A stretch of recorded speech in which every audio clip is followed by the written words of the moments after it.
सोचिए, एक देश में हुई एक हत्या और उसकी गूंज सैकड़ों किलोमीटर दूर दूसरे देश की सड़कों पर सुनाई देने लगे। नारे, गुस्सा और पुलिस से टकराव। आज भारत में बांग्लादेश के खिलाफ जो हिंसक प्रदर्शन हो रहे हैं वे अचानक नहीं हुए। इसके पीछे है एक दर्दनाक कहानी, एक डर और एक पुराना जख्म जो बार बार हरा हो जाता है। आज इस वीडियो में हम पूरी कहानी समझेंगे, शुरुआत से लेकर आज तक। ये कहानी शुरू होती है बांग्लादेश से। कुछ दिन पहले बांग्लादेश में दीपू चंद्र दास नाम का एक हिंदू युवक था। साधारण सा इंसान था, कोई बड़ा नेता नहीं था, कोई अपराधी भी नहीं था, लेकिन उस पर आरोप लगा धर्म के अपमान का। बस इतना आरोप लगते ही भीड़ इकट्ठा हो गई। किसी कोर्ट का इंतजार नहीं, किसी जांच की जरूरत नहीं। भीड़ ने खुद ही फैसला सुना दिया और फिर दीपू दास को पीट पीट कर मार डाला गया। ये कोई पहली घटना नहीं थी, लेकिन इस बार खबर सीमा पार भारत तक पहुंच गई।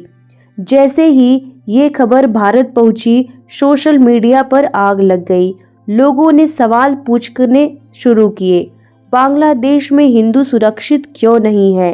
कब तक अल्पसंख्यकों पर ऐसे हमले होते रहेंगे? धीरे धीरे ये गुस्सा मोबाइल स्क्रीन से निकलकर सड़कों पर आ गया। दिल्ली, कोलकाता और कई शहरों में बांग्लादेश उच्चायोग के बाहर प्रदर्शन होने शुरू हो गए। वीएचपी, बजरंग दल जैसे संगठनों ने नारे लगाए, बांग्लादेश जवाब दो, हिंदुओं की हत्या बंद करो। कई जगहों पर प्रदर्शन उग्र हो गए, पुलिस से हड़पे हुई, हालात तनावपूर्ण हो गए। अब सवाल ये है, क्या सिर्फ एक हत्या से इतना बड़ा गुस्सा फूट सकता है? जवाब है नहीं। असल में बांग्लादेश में आग से पहले से सुलग रही थी। वहां हाल ही में एक युवा छात्र नेता की मौत हुई थी। उसकी मौत को लेकर सरकार के खिलाफ बड़े प्रदर्शन चल रहे थे।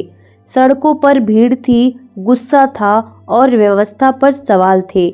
इसी माहौल में कुछ कट्टरपंथी सोच और ज़्यादा हावी हो गई। और जब समाज में अराजकता फैलती है तो सबसे पहले अल्पसंख्यक निशाना बनते हैं। अब कहानी में एक और मोड़ आता है।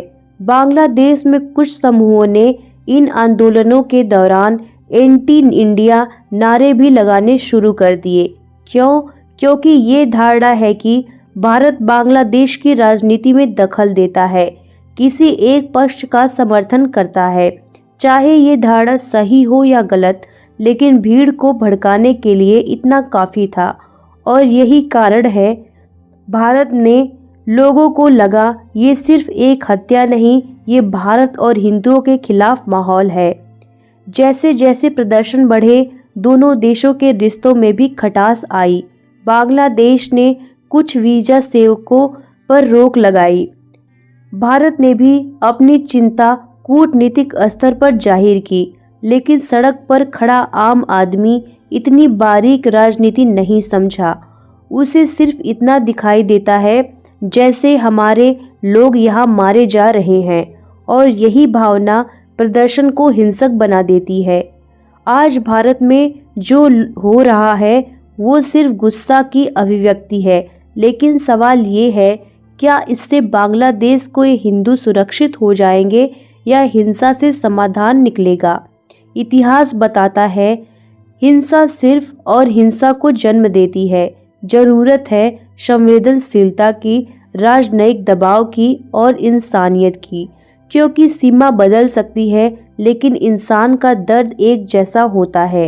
ये कहानी सिर्फ बांग्लादेश की नहीं है, सिर्फ भारत की नहीं है, ये कहानी है जब इंसान भीड़ बन सकता है। आपका क्या मानना है? कमेंट में ज़रूर बताएं।